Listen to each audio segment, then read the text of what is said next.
Welcome back to my channel, friends. Today I'm going to talk to you about the defocus curve, which is so common and which is so fundamental in trying to understand what the multifocal IOL that you're using, or the EDOF lens, or the enhanced monofocal IOL that you're using is capable of giving to your patients. Now, when you are doing a defocus curve, we have to keep this in mind. What are you trying to see with the defocus curve, right? Now, with the defocus curve, what you are trying to see is what the lens is capable of giving to your patient, and this is very, very important, right? This part is very important.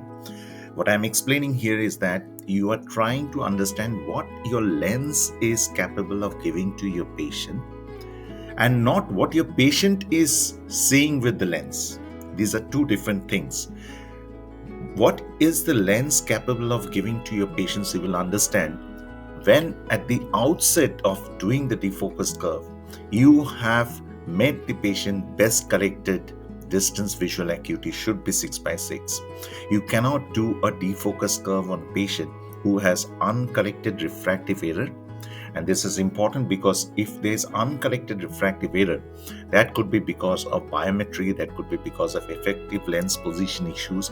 So you have to make the patient best corrected, so that you are trying to see what the lens is capable of giving to the patient. Now, you could do the defocus curve monocularly or binocularly, but I would advise that to do it monocularly, because or if you want both, but monocularly is better, because you are actually then ruling out any binocular summation issues of the patient, right? Of the two eyes, depth perception of the two eyes. Now, before we go into the defocus curve, for those who are new, to ophthalmology, just understand that the convex lens converges light. Convex lens converges rays of light, so it is basically a plus lens, right? It has more power. And the concave lens diverges rays of light, so it has basically a minus glass. So if you're dialing in a convex lens, a plus power lens, so it is converging. A concave lens is diverging the rays of light. And diopter of power. What is the diopter of power? One diopter is inversely proportional to the focal length, right? So one diopter of convex lens will have a focal length of 1 meter or 100 centimeters. So when you are dialing in two diopters, it would mean a focal length of 100 by 2, which is 50 centimeters. So it is inversely proportional. This is something that has been explained here. Now, so a concave lens, when you are dialing a concave lens, it is like you're making the patient sit before this Snell's chart, and when you're dialing this concave lens, it is like you are virtually bringing the Snell's chart closer to the patient. Now, all along during this defocus curve, the patient should be sitting and looking at the Snell's chart or the ETDRS chart, whatever chart you are using. And the patient and as you dial this minus glasses, it is like virtually bringing this Snell's chart closer to the patient's eye, right? So here, if you see a defocus curve, if I can go down here over here, so you start with the best corrected distance visual acuity. If the uncorrected vision is not 6 by 6, you make the patient 6 by 6, and then you start dialing the minus lenses, the minus glasses over here. Now, minus glass over here signifies what? A minus glass, say for example, minus 2. So minus 2, as I said, 100 by 2 is 50 centimeters. So when you are dialing a minus glass, what it means is that it's as if this Snell's chart has come closer to the eye, and it is now virtually at a distance of 50 centimeters. Has this Snell's chart walked to the patient? No. When you dial the minus lens, it is basically like it is coming virtually closer to the patient's eye at 50 centimeters. So that's this minus glasses are actually signifying the vergence, right? The distance from the eye. And we know that anything between, say, 25 centimeters to 50 centimeters is where the near vision lies. So 25 centimeters is up too close to the eye. Maybe the women would like to do sewing. And at 33 centimeters, something like, you can read those fine prints in the newspaper. And at 40 centimeters, most of the reading is done. So 40 centimeters would signify around 2.5 diopters, right? So when you dial minus 2.5, that actually signifies 40 centimeters. 100 divided by minus 2.5 is 40 centimeters. At 50 centimeters, maybe it is around minus 2 diopters. So maybe the patient would be comfortable to write. So reading and writing at two different distances. So these are basically the importance of dialing these minus lenses and understanding what the lens is giving the patient. Remember, not what the patient is saying, what the lens is capable of giving to the patient, because you have made the patient the best corrected distance visual acuity.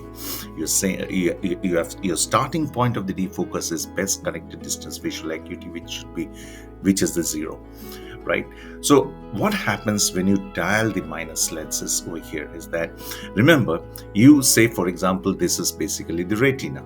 So if you have dialed in a bifocal lens, it will have the near focal point and the distance focal point. So say, for example, when you have made the patient best corrected distance visual acuity, your distance focal point is on the retina over here, right?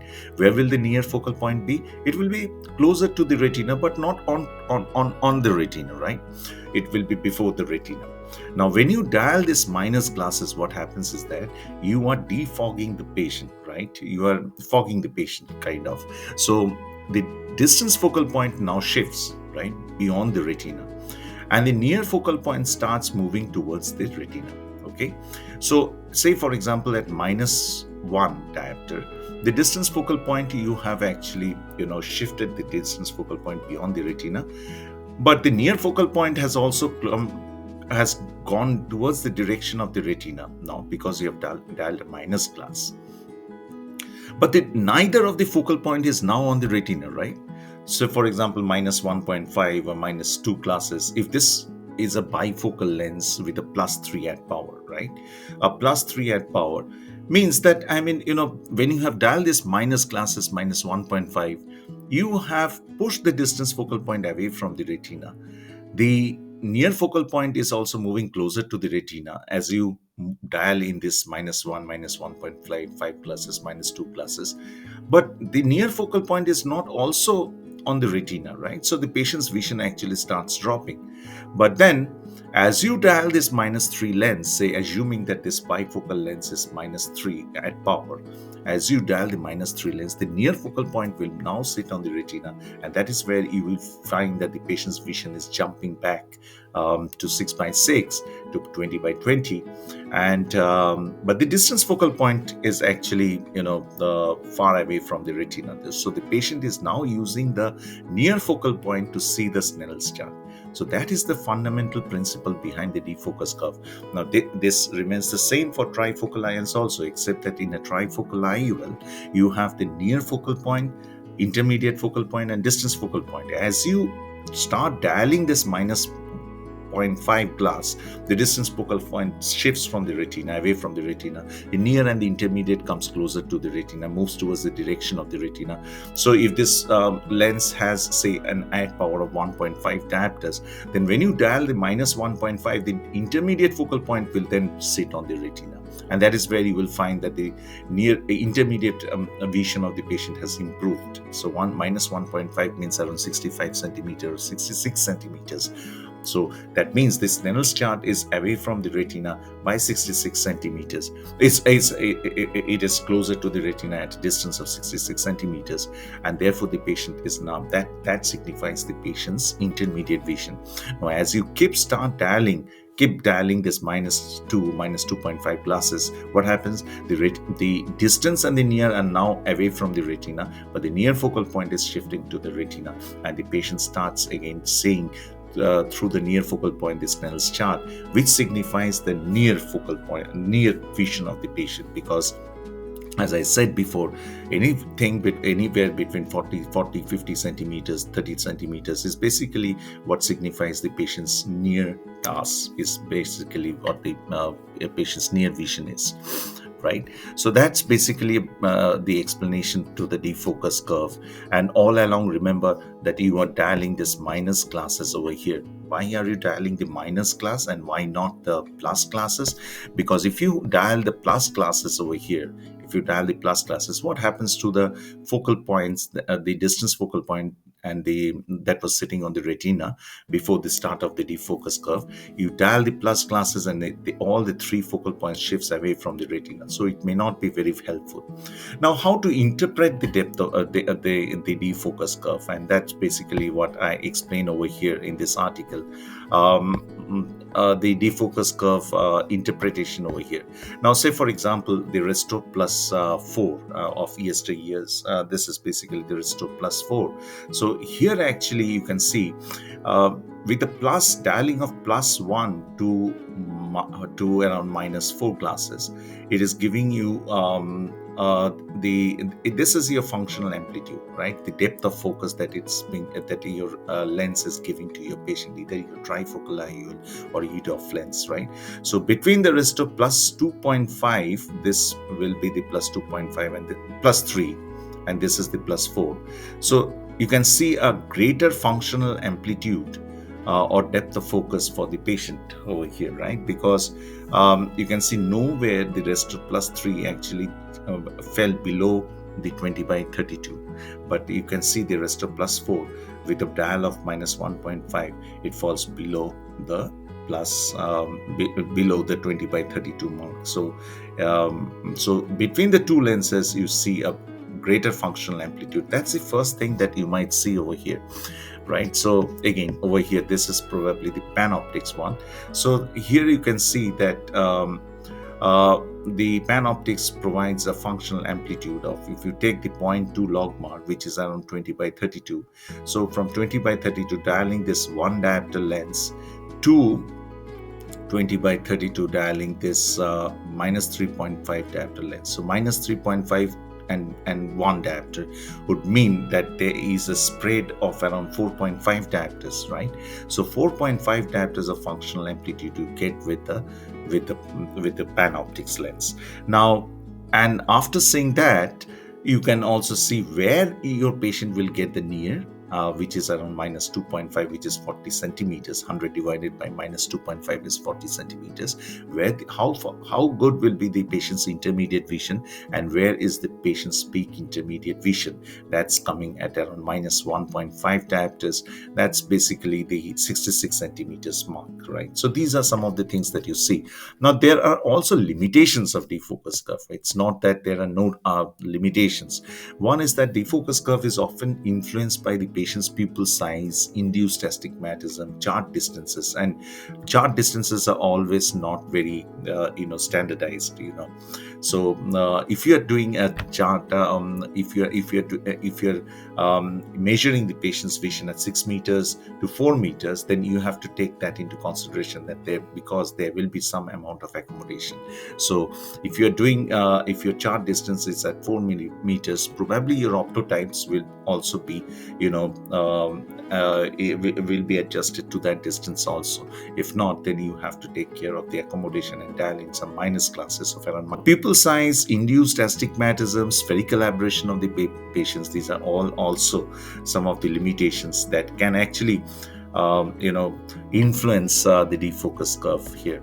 So this is also covered in this article. Now, as a clinician or industry professional, what do you need to ask when you see a defocus curve? So what was the uncorrected distance visual acuity? Remember, if you are comparing between two lenses, the uncorrected distance visual acuity of both a group of patients should be similar, and you should actually start with the best corrected distance visual acuity of the patient, right? Both the group of patients should be, the defocus curve should be done on best corrected distance visual acuity.